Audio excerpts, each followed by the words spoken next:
পরবর্তী প্রশ্ন, দোয়া কবুল হওয়ার শর্ত কি? আমরা অনেক সময় দেখি আমাদের অনেক দোয়াই কবুল হয় না, আমরা হতাশ হয়ে যাই। আসলে দোয়া কবুল হওয়ার জন্য তো কিছু শর্ত শারায়াত আছে। 1 নম্বর শর্ত, দোয়া ইখলাসের সাথে আন্তরিকতা পূর্ণ করা লাগবে। আপনি দোয়া করছেন, বিশ্বাস রাখুন যে আল্লাহ দোয়া কবুল করবেন। আল্লাহ তাআলা গাফেল অন্তরে দোয়া কবুল করেন না।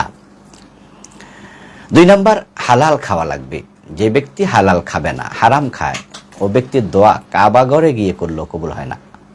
রাসূলুল্লাহ সাল্লাল্লাহু আলাইহি সাল্লাম বলেছেন, কোন এক ব্যক্তির কথা, সে উস্কো খুস্কো চুল নুয়ে, ধুলো দূষিত দেহ নিয়ে চলে গেছে মক্কার অঙ্গনে, তারপর 2 হাত আকাশের দিকে তুলে দোয়া করছে ইয়া রব্বি ইয়া রব্বি, অথচ তার পেটে হারাম, তার কাপড়ে হারাম, পান করেছে হারাম, খাবার গ্রহণ করেছে হারাম।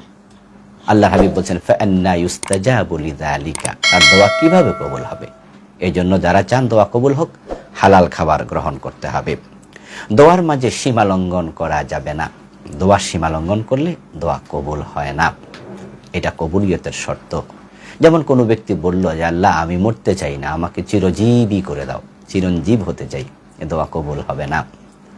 আপনি দোয়া করলেন যে আল্লাহ আমাকে কাবার ইমাম বানিয়ে দাও, তা আপনি কি সৌদি আরবের নাগরিক হয়েছেন? হননি তো, দুনিয়ার সিস্টেমের এটা বাহিরে। আপনি দোয়া করলেন যে আল্লাহ আমাকে আপনি মক্কা শরীফে আমেরিকার প্রেসিডেন্ট বানিয়ে দাও, এই জাতীয় অলিক দোয়া, এগুলো করলে কবুল হবে না, দোয়া সীমা লঙ্ঘন করা যাবে না। দোয়া কবুলের ব্যাপারে তাড়াহুড়ো করা যাবে না।